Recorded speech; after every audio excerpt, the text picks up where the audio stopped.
Alright, here goes. Here's the test. I replaced the 556 chip on my soundboard to see if I could get the Space Invader Advanced sound.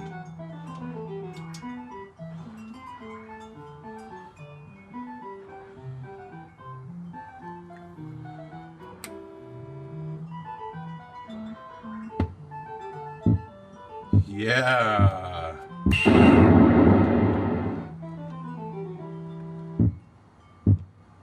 Like a boss. A